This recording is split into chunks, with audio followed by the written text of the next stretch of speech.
Waduh, pacitane wis komplit. Ora ana wedange. Gawe wedang ya Kang ya? Nah, mantap Cocok iki. sih. Ning sing enak lho. Beres. Weh. Lah iki info kok koyo ngene, Pak. Apa? Lah, pemerintah iki malah batalke keberangkatan haji iki saiki, tahun iki. Padahal aku ki wis ndaftarke bapakku karo ibuku. Wih, Kepiye iki ya?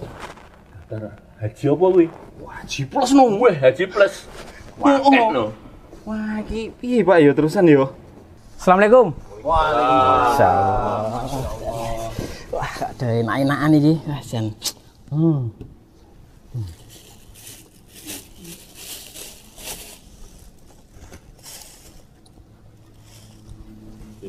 Wis. Piye ta iki piye?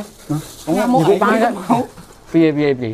Iki kok ketok Pak do serius banget ket mau kene arep mangan enak-enak kok malah ditawel lagi piye jane? Ya tak nggawe nang omah engko piye to? Piye iki? Enak apa iki? Aku iki mau lagi bahas karo Pak Roni. Piye? Saiki iki jamaah haji ning Indonesia iki dibatalke. Heeh. Terus Padahal aku ki saiki bar daftarke. sapa? Wong tuaku Kayak piye haji piye? haji plus. Masyaallah, kayak bayare piro kuwi? Wah yo lumayan. Piro? Aku ki mbayare entek 600 ya. Wah, masyaallah. Bosek 600 juta. Wih, weleh. Kepiye? Tak tekon. Wis dijagati porong nek kok ngono kuwi. Iki bar Ramadan lho iki. Iki yo ora diyakati to yo. Welah. Lah kok ora dijagati kepiye to? Aku kudune diyakati. Wis melebihi nisabe ya kuwi ya. Oh, kowe ki aja ngono lho. Weh, kok agama lho iki. wi kandhani kok. Wi iki diyakati, Lek. Kandhani wis to. Percaya karo aku. Nek Roni, nek jenenge haji, yakate kuwi ya haji plus. Kuwi wis kudune wis yakate wong punjul saka nisabe kok. Kuwi ngono kuwi nek sak ngertiku. oh apa to? Kandhani wis ngeyel. Padahal wingi ketok iki ora diyakati yo. Wis kandhani kuwi diyakati. Wis aja ngeyel manut aku. Aku ya ngene-ngene iki tau sinau agama. Nek ngono babakan kok ngono aku ya dong. Nek dhuwit 600 juta nggo daftar haji plus. Kuwi iki kudune wis diyakati, wis melebihi nisab. Ya ora iso ngono. Wong kuwi aku wis bayar nang kono ora sida mangkat kok. Ora, mbok ora semangat tetep kowe iki ya kudu diyakati. Wong kuwi dhuwit wis padahal duit tabunganmu akeh kok kuwi tetep kudu diyakati. Wis percaya karo aku to. Kuwi aja ngeyel ngono kuwi. Aku ya dong ngono kuwi iki. Sik, Tro. Iki masalah agama lho iki, Tro. Ora ngomong ora gur ngawur lho iki. Ya wis ora percaya ya wis tinggal mangan wae meneh. Ngeyel kandhani kok kuwi diyakati kok kowe iki ngeyel tok senengane. Assalamualaikum. Waalaikumsalam. Loh, Ustaz yang bawa. Monggo kali diunjuk, Pak.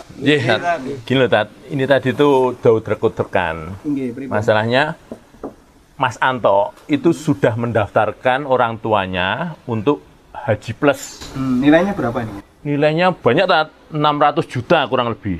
Nah, tadi Doyalean tuh apakah itu perlu dizakati atau tidak? Diyakati. Ora yo. Diyakati.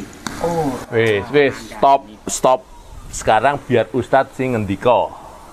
Oke, jadi masalah zakat itu ada yang kaitannya dengan ini tadi ya, ONH, biaya untuk haji.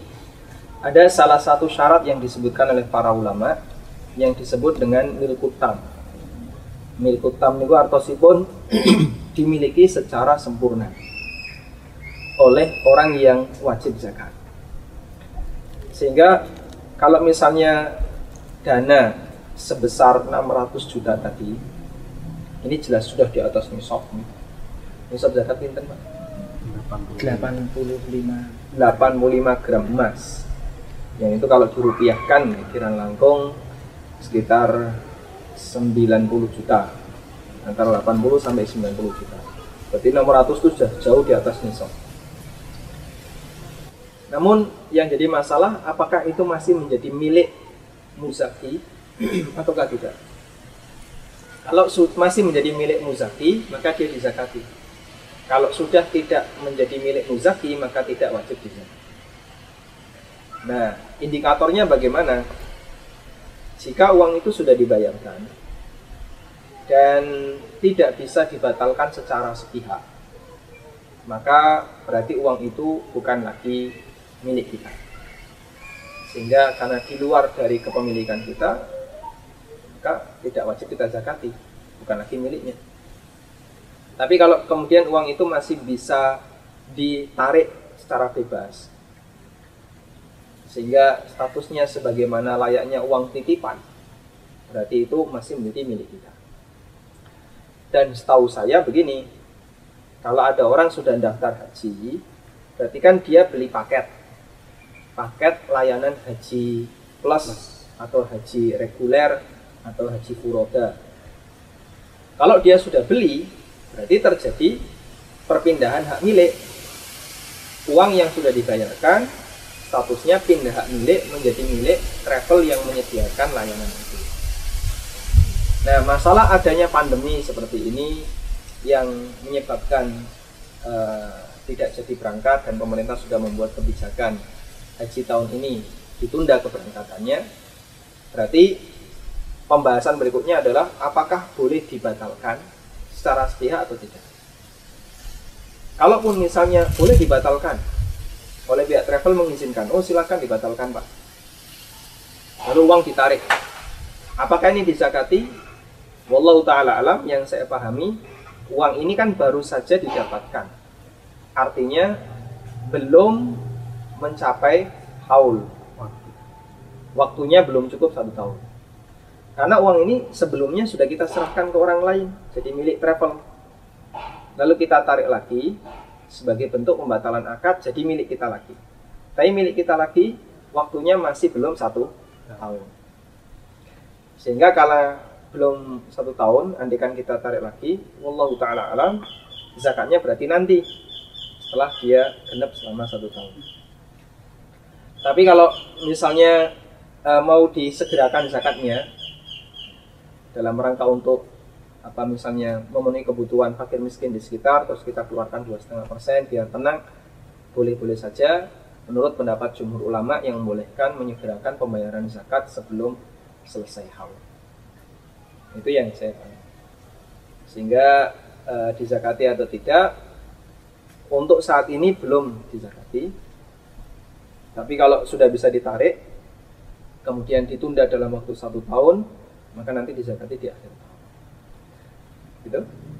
Nah, itu kan yang haji 600 juta, Tat.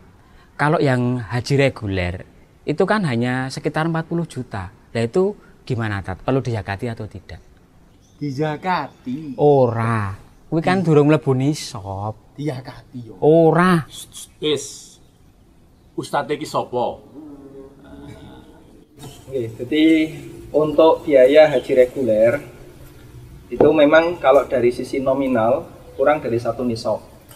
Waktu pendaftaran kan cuma 25 juta ya. Kemudian saat pelunasan total kurang lebih sampai 40. 40 ini di bawah nisab. Tapi perhitungan zakat mal itu kan gabungan. Digabung dengan tabungan yang ada di rumah. Saya yakin yang namanya para calon haji itu dia juga punya tabungan yang nanti akan dipersiapkan sebagai uang saku ketika berangkat ke tanah suci. Sehingga kalau ngitungnya bukan cuma fokus di 40-nya, tapi gabungan dengan harta yang ada di rumah. Ya, misalnya kalau di rumah ada 50 yang sudah dibayarkan, ada 40. Cara ngitungnya di total jadi 90. Cuman itu wajib dizakati atau tidak? Kembali kepada tadi, jika itu sudah pindah hak milik, maka tidak wajib dizakati. Tapi kalau tidak pindah hak milik, tidak wajib dizakati.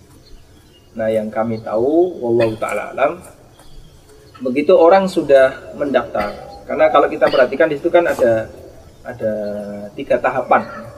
Ada 3 tahapan terkait masalah aliran dana ketika orang daftar haji. Yang pertama tahapan tabungan. Tahapan tabungan itu ketika dana seseorang belum mencukupi untuk bisa digunakan membeli BPIH, biaya keberangkatan haji, yaitu 25 juta. Dia taruh di bank. Nah, itu akadnya berarti antara orang ini dengan bank. Nah, itu statusnya tabungan. ini tetap wajib dihitung zakatnya. Misalnya ada orang baru punya uang 15 juta, terus dia nyicil 5 juta lagi jadi 20, dia nyicil begitu genap 25 oleh pihak bank, nanti akan dia alihkan ke rekening Kemenak ya, ke rekening Kemenak. Nah, di tahapan yang kedua, uang itu dialirkan ke rekening Kemenak, mengendap di sana dan dikembangkan oleh Kemenak. Lalu orang ini mendapatkan porsi haji. Cuman waktu keberangkatannya ditentukan misalnya kurang lebih sekian puluh tahun atau sekian belas tahun. Nah, uang ini kan mengendap dalam waktu yang lama. Itu milik siapa? Apakah milik Kemenak, milik negara, ataukah masih menjadi milik si calon haji ini?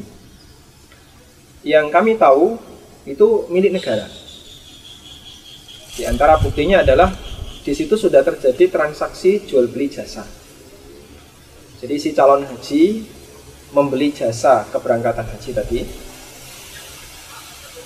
dengan membayar nilai 25 untuk bisa mendapatkan satu porsi, sehingga uang 25 itu bukan lagi milik dia, tapi milik negara, karena sudah dia bayarkan. Karena sudah bukan lagi milik dia, maka tidak dihitung. Sehingga kalau misalnya di rumah ada uang 50 juta, total harta simpanan dia di rumah 50 juta, berarti dia di bawah nisab. Kalaupun dia punya misalnya 25 plus istrinya berarti 50 juta untuk 2 orang, itu tidak dihitung. Kenapa? Karena yang ini sudah bukan menjadi hak milik dia. Dan di antara bukti yang paling konkret adalah kalau kita melakukan pembatalan itu pakai prosedur yang rumit. Nah, itu kan berarti bukan titipan lagi. Kalau titipan kan tinggal ngambil. Prosedur rumit itu berarti kan pembatalan akad, bukan penarikan titipan. Pembatalan akad ijarah yang sudah dilakukan di awal waktu membeli porsi haji. Kesimpulannya uang itu bukan jadi milik siapa? Calon haji, sehingga tidak masuk dalam perhitungan zakat. Tat, kalau orang seperti Mitro kayak gini berfatwa bagaimana, Tat? Iya, memang bicara masalah agama itu perlu hati-hati. Karena kita bicara atas nama syariat, dan termasuk di antara dosa besar adalah wa an taqulu 'alallahi ma la ta'lamun. Jangan sampai kamu berbicara atas nama Allah yang tidak kamu ketahui. Sehingga dulu para ulama, padahal mereka sudah ulama, mereka sangat hati-hati, dan kalau nggak tahu yang mereka katakan, la adri, saya nggak tahu.